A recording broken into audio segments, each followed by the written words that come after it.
नमस्कार मंडळी. आज आपण सार्थ श्रीमद दासबोध दशक तिसरे त्यातला समास दुसरा, ज्याचं शीर्षक आहे सत्वगुण परीक्षा भाग अ, ह्याचं वाचन करणार आहोत. चला तर मग संकीर्तनाने सुरुवात करूया. जय जय राम कृष्ण हरी, जय जय राम कृष्ण हरी, जय जय राम कृष्ण हरी, जय जय राम कृष्ण हरी, जय जय राम कृष्ण हरी, जय जय राम कृष्ण हरी, जय जय राम कृष्ण हरी, जय जय राम कृष्ण हरी, जय जय राम कृष्ण हरी, जय जय राम कृष्ण हरी, जय जय राम कृष्ण हरी, जय जय राम कृष्ण हरी. जय श्रीराम. जय जय रघुवीर समर्थ. चला तर मग दशक तिसरे समास दुसरा, स्वगुण परीक्षा भाग अ. स्वगुण परीक्षेचे 4 समास आहेत. त्यामध्ये श्री समर्थांनी त्यांच्या भोवती वावरणाऱ्या समाजामधील सामान्य संसारी माणसाच्या जीवनाची रूपरेषा आपल्यासमोर मांडली आहे. श्री समर्थांचा काळ मोठा आणीबाणीचा काळ होता. अनेक राजकीय आणि धार्मिक समस्या आवासून समोर उभ्या होत्या. आर्थिकदृष्ट्या बहुजन समाज बेताच्याच अवस्थेत होता. स्वार्थी माणसे नीतिन्याय बाजूस सारून आपला स्वार्थ साधून घेत होती. सामान्य संसारी माणूस एक प्रकारचे आकुंचित व साचेबंद जीवन जगत होता. प्रत्येकाच्या जीवनात अगदी त्याच घटना घडत होत्या असे नाही, परंतु संसारातून सुख मिळविण्यासाठी प्रापंचिक माणूस जी धडपड करतो तिची दिशा सगळीकडे एकच असते. कुटुंब संस्थाच पहा. कुटुंबामध्ये नवरा, बायको, मुलगे, मुली, त्यांचे विवाह, पैसा, आजार, लौकिक, रोग, मृत्यू आणि म्हातारपण यांच्या पायी निर्माण होणाऱ्या समस्या श्री समर्थांच्या काळी आणि आजच्या काळी मूलतः सारख्याच आहेत. उदाहरणार्थ, लग्नाच्या आधी आईबापावर प्रेम करणारा आज्ञाधारक मुलगा लग्नानंतर एकदम बदलतो. ही गोष्ट जशी त्या काळी तशी आज देखील अनुभवास येते. दुसरी बायको केल्यानंतर घरामध्ये होणाऱ्या कटकटी किंवा व्यसनापायी होणारी हानी किंवा म्हातारपणी होणारी दैना इत्यादी प्रापंचिक समस्या आज देखील तशाच आढळतात. श्री समर्थांना मानवी जीवनाचे किती खोल ज्ञान होते हे पुढील 4 समासांवरून पाहून घ्यावे. तात्पर्य असे की प्रापंचिक माणूस मूलतः स्वार्थी असतो. त्याच्या स्वार्थाची अंगे तीच असल्याने त्यातून जन्म पावणाऱ्या समस्या सर्व काळी समाजात सारख्याच असतात. स्वार्थ साधण्याचे मार्ग मात्र त्या त्या काळच्या विज्ञान प्रगतीवर आणि एकंदर सामाजिक परिस्थितीवर अवलंबून राहतात. उदाहरणार्थ, रोगाला उपचार करण्याच्या पद्धती किंवा पैसे मिळविण्याचे मार्ग बदलत जातात. असो, या समासामध्ये अगदी बाळपणापासून दुसरे लग्न होईपर्यंत सामान्य माणूस कसे जीवन जगतो त्याचे वर्णन आढळेल. चला तर मग सुरुवात करूया. ओवी वाचनास समास दुसरा, स्वगुण परीक्षा भाग अ. श्रीराम. जय जय रघुवीर समर्थ. संसार हाची दुःख मूळ, लागता दुःखाचे इंग, मागा बोलिली तळमळ गर्भवासाची. प्रथम तान्हेपणाचे वर्णन. ही सर्व दृश्यरूप सृष्टी दुःखाचे मूळ आहे.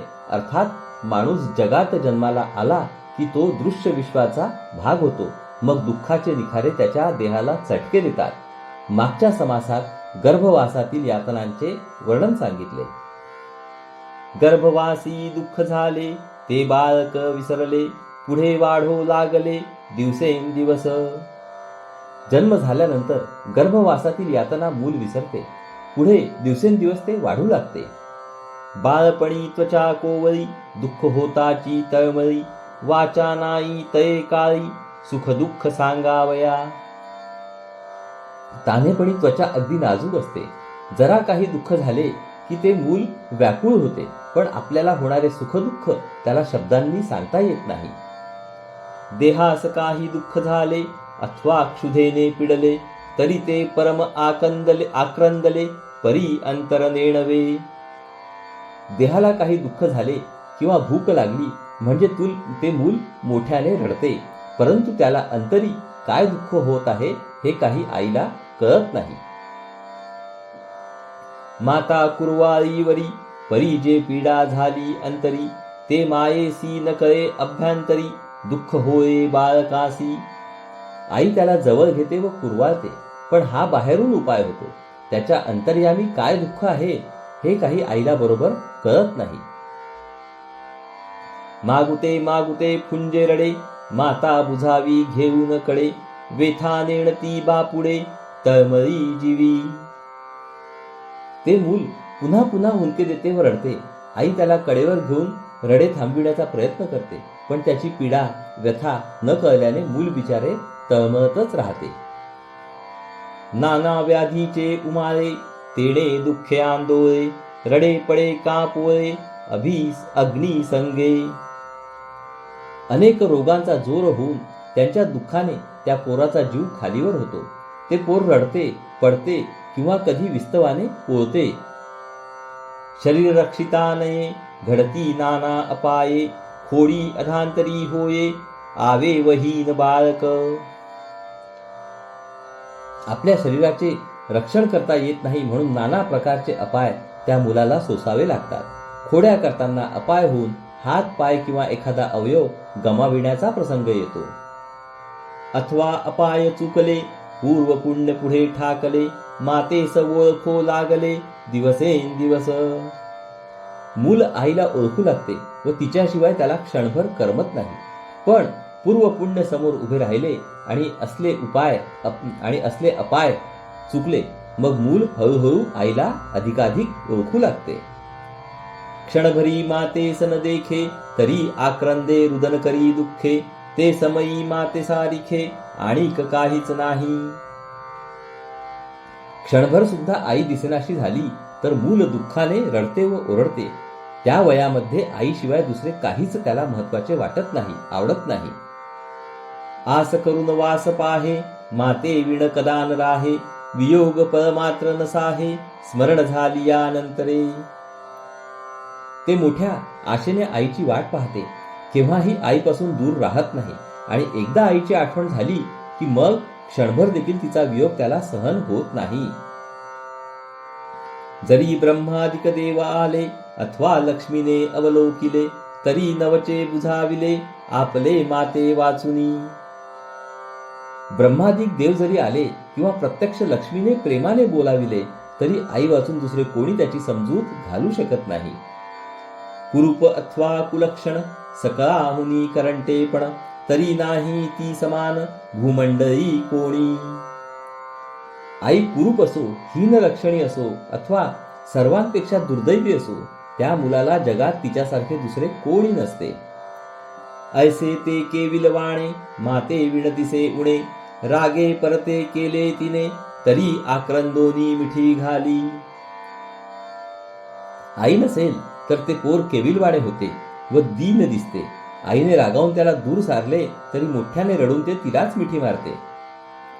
सुख पावे माते जवळी, दुरी करितांची तळमळी, अति प्रीती तये काळी, मातेवरी लागली. आईपाशीच त्या मुलाचे सर्व सुख केंद्रित असते. आईपासून दूर झाले की ते तळमळू लागते. अशा रीतीने त्या काळात आईवर अत्यंत प्रेम जडलेले असते. तव ते माते स्मरण आले, प्राणी पोरटे झाले, दुःखे झुरणी लागले, आई आई म्हणोनी. मातेच्या वियोगाचे दुःख होते त्याचे वर्णन. अशा अवस्थेत आई मरण पावली. ते मूल पोरके झाले. आई आई असे म्हणत दुःखाने ते झुरणीच लागले. आई पाहता दिसेना, दीन रूप पाहे जना, आस लागली से मना, आई येईल म्हणोनी. ते आईला शोधते पण ती काही दिसत नाही. दिनवाणे होऊन ते लोकांकडे बघते. आई येऊन आपल्याला भेटेल अशी आशा त्याच्या मनाला वाटते. माता म्हणून मुख पाहे, तव ते आपुली माता नव्हे, मग हिंवासले राहे दैन्यवाणे. आपली आई समजून एखाद्या बाईच्या तोंडाकडे ते पाहते, पण ती आपली आई नाही हे त्याला उमगते. मग ते हिरमुसले होऊन दीन बनते. माता वियोगे कष्टले, तेणे मानसी दुःख झाले, देहही क्षीणत्व पावले, अतिशयेसी. आईच्या वियोगाने त्याला कष्ट होतात. त्याचे मन दुःखी कष्टी राहते. त्यामुळे त्याचा देह देखील अतिशय रोडावतो. अथवा माता ही वाचली, मायले कुरा भेटी झाली, बाळदशा ते राहिली, दिवसेंदिवस. पण सुदैवाने आई जगली. मग ते मूल आणखी वाढले की त्याचे सगळे लक्ष खेळण्याकडे लागते. त्यात अपघात होतात त्याचे वर्णन. समजा आई जिवंत राहिली आणि दोघांची भेट झाली, मग दिवसेंदिवस त्या पोराचे बालपणही संपत जाते. बाळपण झाले उणे, दिवसेंदिवस होये शहाणे, मग ते मायेचे अत्यंत पेरुणे, होते ते राहिले. बालपण मागे पडले की दिवसेंदिवस पोर शहाणे होत जाते. मग आईवर जे अतिशय प्रेम जडलेले असते तितके ते राहत नाही. पुढे लो लागला खेळाचा, कळप मिळविला पोरांचा, आल्या गेल्या डायाचा आनंद शोक वाहे. मग पोराला खेळण्याचा नाद किंवा छंद लागतो. मुलांचा मेळा जमवून खेळ खेळण्यात ते रमते. त्यामध्ये डाव जिंकला तर आनंद व डाव हरला तर दुःख, असे सुखदुःख होऊ लागते. माय बापे सिकविती पोटे, तयाचे परम दुःख वाटे, चट लागली न सुटे संगती लेकुरांची. आई बाप मनापासून त्याला शिकवतात, पण त्याला ते आवडत नाही. त्याचे त्याला अतिशय वाईट वाटते.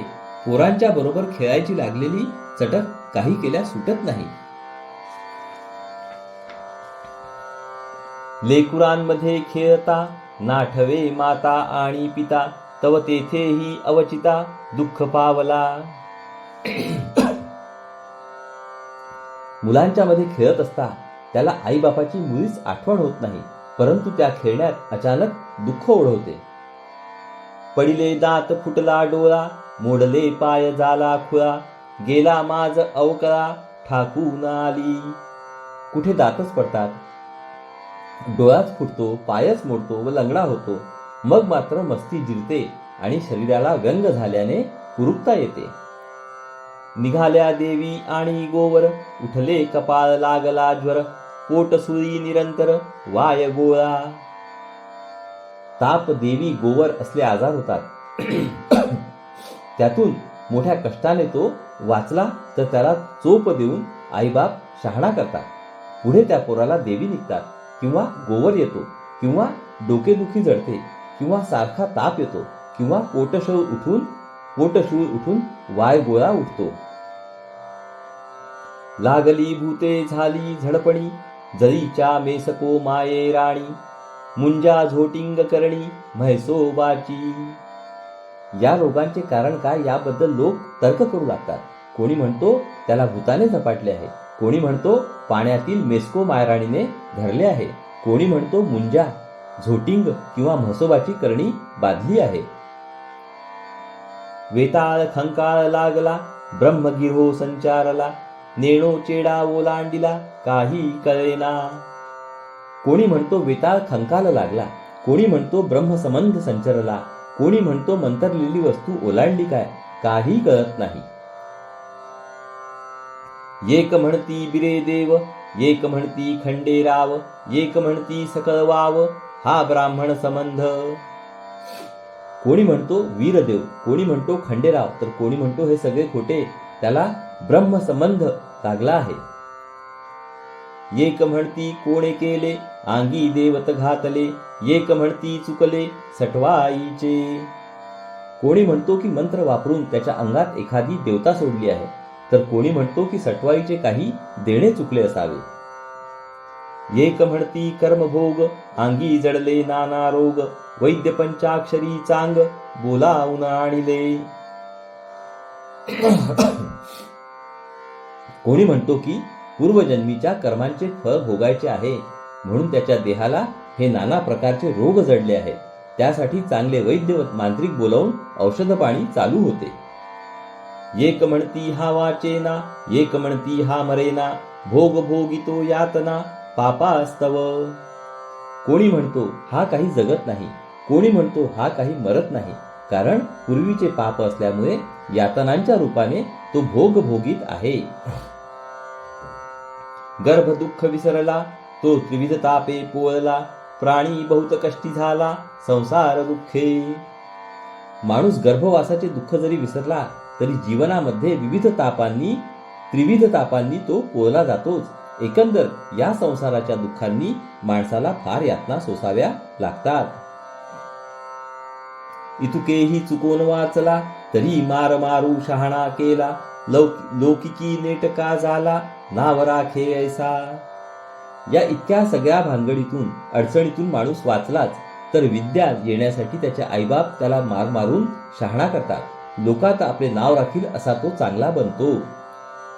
पुढे माये बापी लोभास्तव संभ्रमे मांडिला विवाह, दाऊनिया सकळ वैभव नोवरी पाहिली.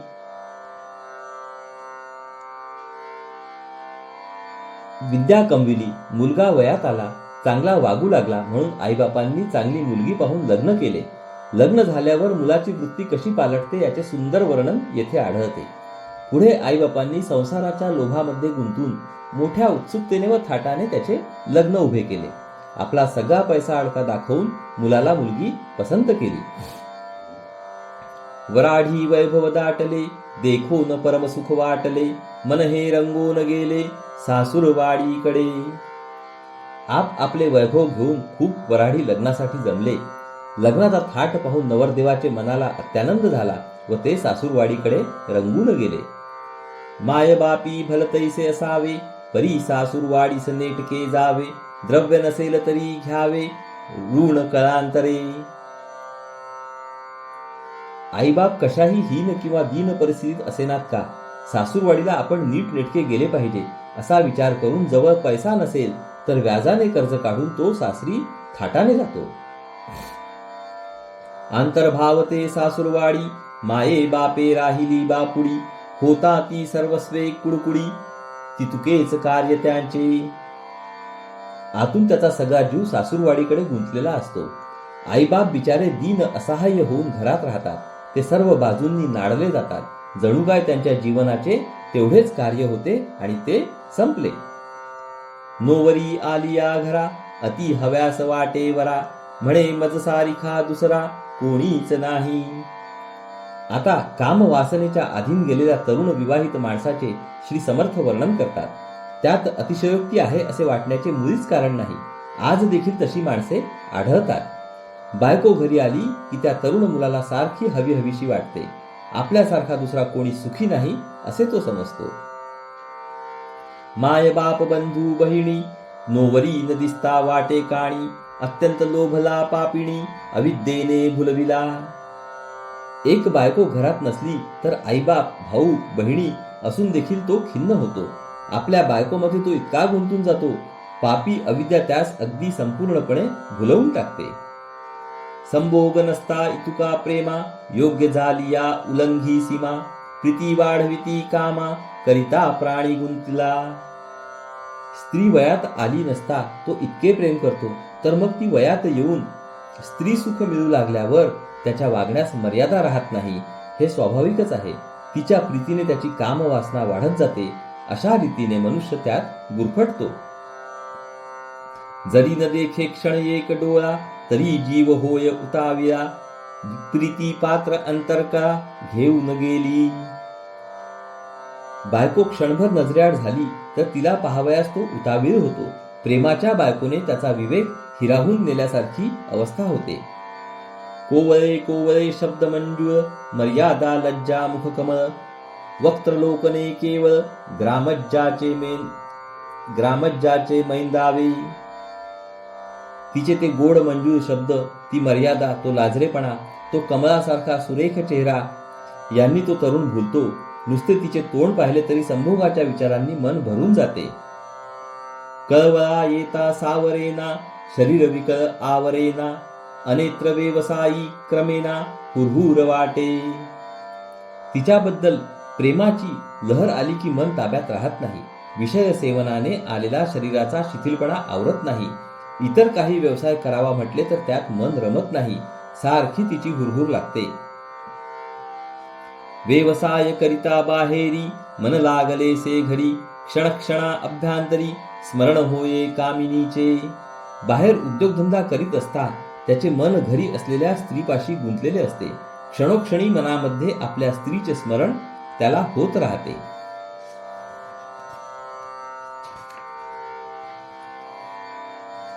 तुम्ही माझी या जीवातील जीव, म्हणोनी अत्यंत लाघव, दाऊनिया चित्त सर्व हिरोन घेतले. तुम्ही मला माझ्या जीवांपेक्षाही अधिक आवडता असे म्हणत स्त्री अत्यंत लढिवाळपणा दाखविते आणि अशा गोड वागण्याने त्याचे सगळे मन आपल्याकडे ओढून घेते. मैंद सोयरिक काढिती फासे घालून प्राण घेती, तैसे आयुष्य गेलिया अंती प्राणियास होये. लबाड ठग लोक प्रथम एखादे नाते जोडून माणसाला वश करून घेतात, मग गळ्याला फास लावून त्याचा प्राण घेतात. त्याप्रमाणे मरण जवळ आले की आयुष्य संपले की माणसाची अवस्था होते. प्रीती कामिनीसी लागिली, जरी तयेसी कोणी रागे जली, तरी परमक्षिती वाटली मानसी गुप्त रूपे. बायकोवर त्याचे फार प्रेम जळते. तिला जर कोणी रागावले तर त्याला मनातून फार वाईट वाटते. तो ते बाहेर दाखवित नाही इतकेच. तये भार्येचे निकैवारे, माये बापासी निच उत्तरे, बोलोनिया तिरस्कारे वेगळा निघे. बायकोची बाजू घेऊन तो आईबापांना शिवीगाळ करतो, वाटेल तसे बोलतो. शेवटी तिरस्काराने तो वेगळा निघतो. स्त्री कारणे लाज सांडिली, स्त्री कारणे सखी सोडिली, स्त्री कारणे विघडिली सकळही जीव लगे. एका काम वासनेच्या पायी माणसाचा कसा अधपात होतो याचे वर्णन श्री समर्थ करतात. स्त्री करिता त्याने लाज सोडली, मित्र दूर केले, तिच्या पायी जवळचे नातेवाईकांशी संबंध बिघडविले.